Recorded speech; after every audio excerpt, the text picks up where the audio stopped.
მოგესალმებით მეგობრებო. ეს არის YouTube არხი საფეხბურთო ნიუსები. დღეს ჩვენ ვიდეოში შემოგთავაზებთ ხელსხელ ტრანსფერებსა და საინტერესო მოვლენებს ფეხბურთში. თუმცა სანამ ვიდეოს ყურებას დაიწყებდეთ, მინდა გთხოვოთ რომ გამოიწოროთ ჩვენი არხი, რადგან ეს ჩვენ გვაძლევს ძალიან დიდ мотивაციას. ჩართოთ ზარისხილ კი რათა არ გამოგცეს ჩვენი ვიდეოები. მოიწონოთ ვიდეო და აუცილებლად გაგვიზიაროთ თქვენი აზრი კომენტარებში მოხდარ მოვლენებთან დაკავშირებით. ახლა კი დავიწყოთ.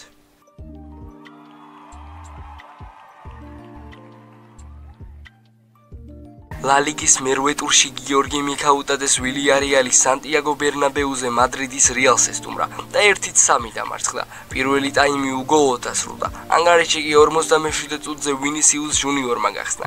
79 წუთზე მანუე 11 მეტრიანი გამოიმუშავა, რომელიც თავადვე შეასრულა და დუბლი გაიფორმა. მარსელინიო გარსია ტორალმა ქართველი ფორვარდი სათადარიგოთა სკამზე დატოვა და თამაში მეორე ტაიმის დასაწყისივე ჩართო. 73 წუთზე გიორგი მიქაუტაძე ლამაზი დარტყმით ანგარიში ჩამორჩენა შეამცირა, თუმცა მალევე ვინისიუსმა სტუმრების მარჯვენა მცველს სანტიაგო მოურინიოს მეორე ყვითელი მიაღებინა. უმცირესობაში დარჩენილმა ვილიარეალმა კი 91 წუთზე მესამე გოლი მიიღო. სოფასკორისგან ქართველმა ფორვარდმა 7.5 გოლიანი შეფასება დაიმსახურა. მისი სტატისტიკა კი ასეთი იყო: 1 გოლი, 1 დარტყმა კარში, 1 დარტყმა კარისკენ, 1 საგოლე მომენტი, 19 შეხება ბურთთან, 13-დან 7 ზუსტი პასი, 1 საკვანძო პასი, 1 ზუსტი გრძელი პასი, 3-დან 1 მოგებული ორთაბრძოლა. მიქაუტაძემ 8ჯერ დაკარგა ბურთი და ერთხელ დაარღვევინა უმეტოქეს წესები. მატჩის შემდგომ მარსელინიომ მიქაუტაძეს შესახებ ისაუბრა. ის ადაპტაციის შუა პერიოდშია. მცირე ხანია რაც ჩვენთან ერთადაა, თუმცა ჩვენა მისი შესაძლებლობები. კარგად პოულობს გამოსავალს, დაგეშლია მეტოქის კარზე და შეტევის გაგვირგვინება შეუძლია. ჯერა რომ გოლებს გაიტანს და მიზნების მიღწევაში დაგვეხმარება. გარდა მარსელინიოსა ჟორჟი ასი სპორტული ჟურნალისტი ხუან ბორგესი წერს. ის პატარა ეშმაკივითაა. მოედანზე ყოფნისას მადრიდის რეალის ცენტრალურმა მცველებმა წონასწორობა დაკარგეს. შესანიშნავი გოლის სხვაობა შეამცირა, თუმცა ამ გოლმა ვერაფერი შეცვალა. აქვე შეგახსენებთ, რომ ლა ლიგაში მიქაუტაძემ მეხუთედ ითამაშა. მის აქტივში კი 2 გოლი და 1 საგოლე პასია. ასევე მან ჩემპიონთა ლიგაზე იუვენტუსს გაუტანა. 8 ტურის შემდეგ ყვითელი წყალქვეშა ნავით 16 გოლით ლა ლიგის სატურნირო ცხრილის მესამე ადგილზეა და მომდევნო მატჩს 18 ოქტომბერს შინ ბეტისის წინააღმდეგ გამართავს. პრემიერ ლიგის მორიგ ტურში ცენტრალური დაპირისპირება გაიმართა, სადაც ლონდონის ჩელსიმ ლივერპულს უმასპინძლა. ეს მატჩი კიდევ იმით იწვევდა ინტერესს, რომ მერსისაიდულ გრანჩი პრემიერ ლიგის ეგითით გიორგი მამარდაშვილის დებიუტი შედგა.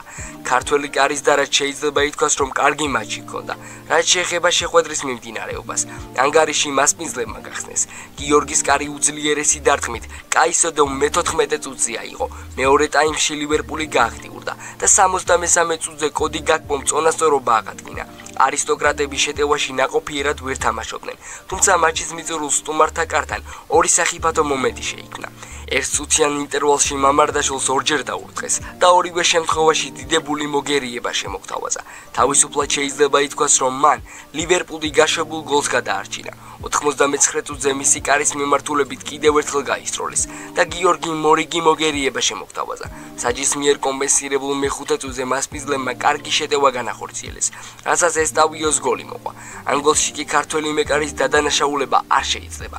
შეხვედრის შემდეგ ინგლისურმა მედიამ მამარდაზე აქტიურად დაწერა და გაშვებულ გოლებზე ისაუბრა. Goal.com კაისედოსგან გაშვებულ გოლში ისევე როგორც ესტავიოს გოლში ვერ დავადანაშაულებდით. მამარდაშვილს მეორე ტაიმში რამდენიმე ჭკვიანური მოგერიება ჰქონდა. The Express ვერც პირველი და ვერც მეორე გოლის შემთხვევაში მეც ვერაფერს იზამდა. განსაკუთრებით ეს კაისედოს გოლზე შეიძლება ითქვას. Liverpool.com ქართულმა მეკარემ პრემიერ ლიგაში სადებიუტო მატჩი ჩაატარა და ჩაწოდებებზე საკმაოდ დამაჯერებლად გამოიყურებოდა, მაგრამ იმავეს ვერ ვიტყვი ფეხი თამაშზე. ჰქონდა რამდენიმე კარგი მოგერიება.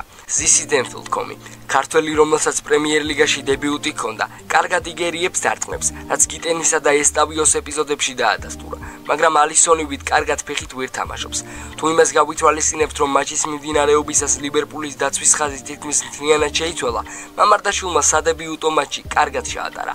შეგახსენებთ, რომ ალისონ ბეკერმა ჩემპიონთა ლიგაზე გალათასარაის წინააღმდეგ ტრავმა მიიღო, რის გამოც 6 კვირას გამოტოვებს. ამ პერიოდში სლოტის გუნდის კარს მამარდაშვილი დაიცავს. საფრანგეთის ლიგა 1-ის მორიგ ტურში პარი სენ-ჟერმენი ლილს უპირისპირდება. მატჩის წინ PSG-ს მთავარმა მწვრთნელმა ლუის ენრიკემ პრეს-კონფერენცია გამართა, სადაც კითხვა ხვიჩა კვარაცხელიას და ნევეშის ჯანმრთელობას ეხებოდა. ენრიკემ არ ვიცი უნდა ვისაუბრო თუ არა ამაზე, რადგან ფრანგულად გმართულია. თუმცა მე ყოველთვის ვფიქრობ ჩემი მოთამაშეების ჯანმრთელობაზე და არც ერთი ფეხბურთელის რისკის ქვეშ დაყენება არ მინდა. 4 შაბათს ნევეში გუნდთან ერთად ხურდებოდა, მაგრამ საბოლოოდ დაშავდა. რისკზე არასდროს მივდივარ. ეს ჩემთვის მნიშვნელოვანია.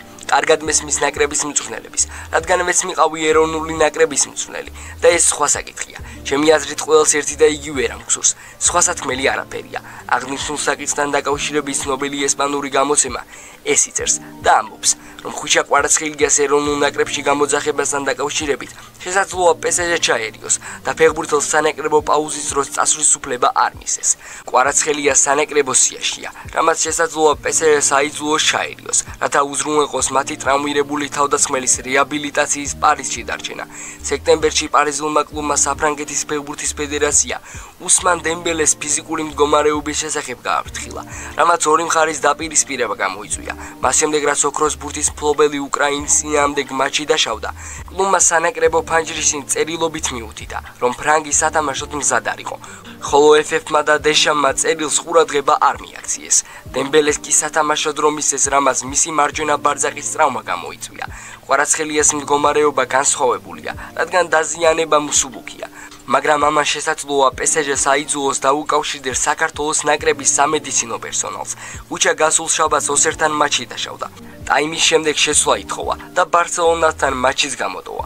მის რეაბილიტაციას კი 10 დღემდე დასჭირდება. ამ მიზეზით PSG შეეცდება უზრუნველყოს, რომ კვარა მათი ერთ-ერთი ყველაზე მნიშვნელოვანი აქტივი და გასული სეზონის ჩემპიონთა ლიგის ტრიუმფის გასაღები დარჩეს პარიზში. მიუხედავად იმისა, რომ საქართველოს მსოფლიო ჩემპიონატის საკვალიფიკაციო ეტაპზე ორი მნიშვნელოვანი მატჩი აქვს. 11 ოქტომბერს სანიოლის გუნდი ესპანეთს ელჩეში დაუპირისპირდება და მიუხედავად იმისა, რომ მწვრთნელის განზრახვა იყო კვარაცხელიასთვის სათამაშო დროის მისცემა, პარიზის სამედიცინო პერსონალი არ განიხილავს არანაირ სცენარს, გარდა იმისა, რომ მან პარიზის სრული რეაბილიტაცია გაიაროს. გარდა ესპანური ასისა ამ საკითხზე ინფორმაცია ჯეოთიმაც გაავრცელა.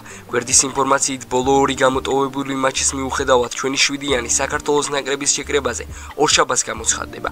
ამ მომენტამდე ფეხბურთელი აღდგენით ვარჯიშებს აგრძელებს, თუმცა ოქტომბრის სანაკრებო მატჩებში ვილისანიოლისთვის PSG-ს ვარსკვლავი ხელმისაწვდომი იქნება. ხვიჩასთვის საქართველოს ნაკრები ყოველთვის ტოპ პრიორიტეტი იყო და არის.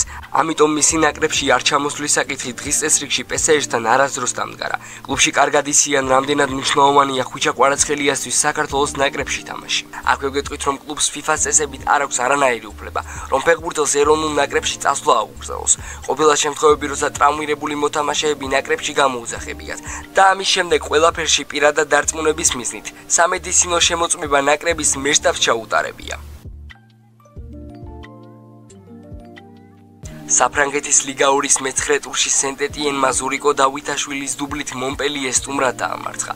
ქართველმა გარემარმა მეორე წუთზე ანგარიში გახსნა, როცა საჯარიმოში შეიჭრა, მცველებმა ხელი ვერ შეუშალის და ვარდნაში ზუსტად დაარტყა. 23 წუთზე კი ახლო მანძილიდან მაღალ კუთხეში შეაგდო. მთავარმა მწვრთნელმა ერიკ ჰორელანდმა ქართველი ფეხბურთელი მატჩის ბოლომდე მინდორზე არ დატოვა და 97 წუთზე შეცვალა. ლიგა 2-ის მიმდინარე სეზონში დავითაშვილმა 8 მატჩი 4 გოლი გაიტანა. ქართველი ბომბარდირთა დავაში მხოლოდ თაუპიკ ჩამორჩება, რომელმაც 5 გოლი 5 მატჩში შეაგდო. 9 ტურის შემდეგ ტრუაო, სენტ-ეტიენი და პაუ 20 ქულით ლიდერობას იყოფენ.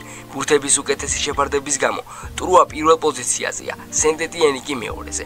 მე-10 ტურში ზურიკოს გუნდი ლემანს მიიღებს. მატჩი 18 ოქტომბერს სანაკრებო პაუზის შემდეგ გაიმართება. მეგობრებო, დღეისათვის სულს იყო. თუ ვიდეოს ამ ნაწილამდე მოხვედი, აუცილებლად მოიწონო ვიდეო და გამოიწერეთ ჩვენი არხი. ასევე არ დაგავიწყეთ, გამოიწერეთ ჩვენი Instagram-ი და TikTok გვერდები. ჩვენ კი შევხვდებით მომავალ ვიდეოში.